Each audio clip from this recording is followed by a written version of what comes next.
Here are 5 facts that people don't really tell you about rock climbing, and you just kind of have to figure it out on your own, but I'll share it with you. Number 1 is the injury rate is like 100%. This activity is like so dangerous that it cannot be done without protection at all times. If you're bouldering, you're gonna need crash pads. If you're doing anything higher than a boulder, you're gonna need ropes. And when you're constantly placing your tiny fingers on small edges and cranking on them and pulling them constantly over time, one of your fingers is bound to get really not in the best condition. And if that doesn't get you, maybe you have an epic fall onto the crash pads and hurt yourself that way, or you have an epic fall off of the ropes and hurt yourself that way. Or maybe, and this tends to happen more often than you think, you're just climbing and then you decide to contort your knee a little bit too awesomely, and all of a sudden it snaps on you. Have you ever heard that climbing is inherently dangerous?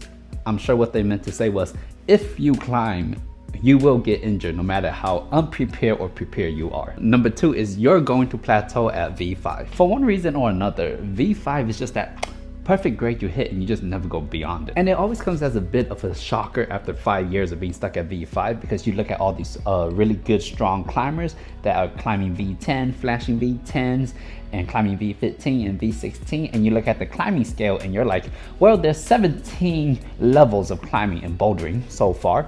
I'm sure I could get to 10.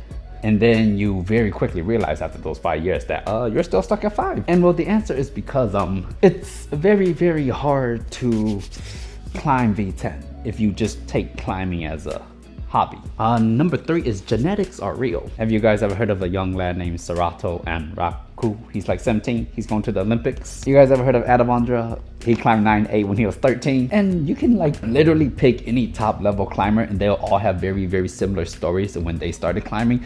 Oh, in my first few months of climbing, I climbed V10. After 3 years, V15. And the thing is, it's not even about work ethic or training smart or anything like that, because you can't take a bunch of kids from birth and train them to climb 9A by the time they reach the age of 13. Just not happening. Most of the really best climbers in the world, all of the really best climbers in the world, they were just born different, and that's all there is to it. Number 4, it's not about height. Now this one is going to take a very long time for some people to fully understand, because whenever you see a shorter climber climb a climb and then a taller climber climbs the same climb but makes it look easier, you automatically assume that it's better to be taller if you're a climber. And likewise, if you see a shorter climber fit into a nice box and the taller climber keeps falling out, you're like, oh, well, it's easier if you're a shorter climber. And when you're constantly surrounded by too tall, too short complaints all the time, it starts to get into your head a little bit and you start to think that way a little bit too much. But let me break it down for you. If you're a climber who's 6 feet tall and you started climbing V0, and then after a year, you now climb V6, and during that time, you didn't get any shorter, that should be evidence that being 6 foot tall the whole time, it was completely fine. Likewise, if you're a climber who's 5'4" and you started climbing at V0 and now you climb V6 after a year and you didn't grow any taller, that in itself should be evidence that height doesn't matter for your progression and it was totally something else. I'm sure everybody wants to believe that their particular situation is particularly special, but at the end of the day, it's just really not. Of course, there are special cases, but the likelihood that it's you is practically 0. Number 5 is you could climb V10. Now, I have absolutely 0 evidence for this, but I wholeheartedly believe that most normal climbers, who given enough time, training, motivation, can climb V10. Now, here's the way I broke it down to make it make sense. In your first year of climbing, if you're able to climb up to V5, which is honestly pretty reasonable, if you're able to climb V5 within your first year of climbing, and then every single year after that, you move up 1 V grade, that's gonna be an additional 5 years for a total of 6 years of climbing to get to V10.